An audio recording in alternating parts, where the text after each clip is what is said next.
The Trump administration is set to roll back the centerpiece of President Barack Obama's efforts to slow global warming, the Clean Power Plan that restricts greenhouse gas emissions from coal-fired power plants. A plan to be announced in coming days would give states broad authority to determine how to restrict carbon dioxide and other greenhouse gas emissions that contribute to global warming. The Environmental Protection Agency announced late Monday that Acting Administrator Andrew Wheeler planned to brief the news media by telephone Tuesday on greenhouse guidelines for states to set performance standards for existing coal-fired power plants. President Donald Trump is expected to promote the new plan at an appearance in West Virginia on Tuesday.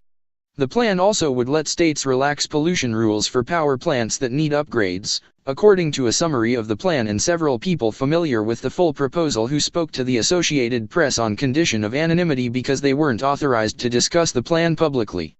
Combined with the planned rollback of car mileage standards, the plan represents a significant retreat from Obama-era efforts to fight climate change and would reverse an Obama-era push to shift away from coal and toward less polluting energy sources such as natural gas, wind, and solar power. Trump has already vowed to pull the U.S. out of the Paris Climate Agreement as he pushes to revive the coal industry.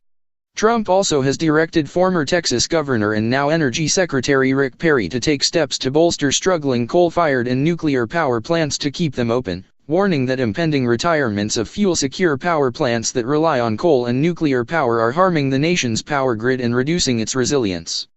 The White House had no immediate comment on the plan, and the EPA didn't respond to requests for comment Monday. A three-page summary being circulated at the White House focuses on boosting efficiency at coal-fired power plants and allowing states to reduce wasteful compliance costs, while focusing on improved environmental outcomes. Critics say focusing on improved efficiency would allow utilities to run older, dirtier power plants more often, undercutting potential environmental benefits. The White House rejects that criticism. Carbon dioxide emissions from the power sector will continue to fall under this rule, but this will happen legally and with proper respect for the states, unlike the Clean Power Plan, the summary says. The AP obtained a copy of the summary, which asserts that the Obama-era plan exceeds the EPA's authority under the Clean Air Act. Obama's plan was designed to cut U.S. carbon dioxide emissions to 32% below 2005 levels by 2030.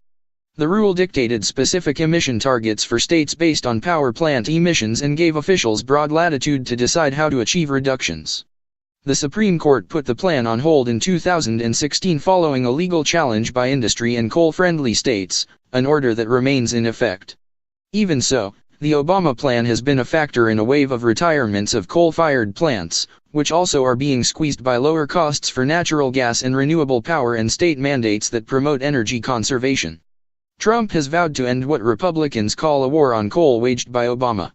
This is really a plan to prop up coal plants or try to, said David Doniger, a climate expert at the Natural Resources Defense Council, an environmental group. The Trump plan will make no meaningful reductions in greenhouse gas emissions, and it probably will make emissions worse, Doniger said.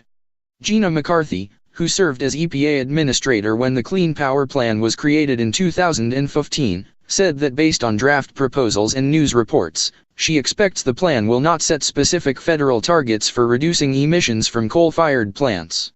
The plan is expected to address power plants individually rather than across the electric grid as the EPA proposed under Obama. The new plan would give utilities and states more flexibility in achieving emissions reductions, but critics say it could harm public health. They are continuing to play to their base and following industry's lead, McCarthy said of the Trump administration and its new acting administrator, Andrew Wheeler, a former coal industry lobbyist. This is all about coal at all costs.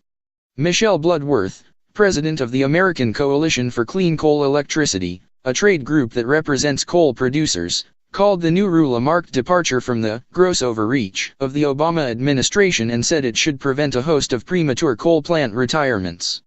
We agree with those policymakers who have become increasingly concerned that coal retirements are a threat to grid resilience and national security, she said.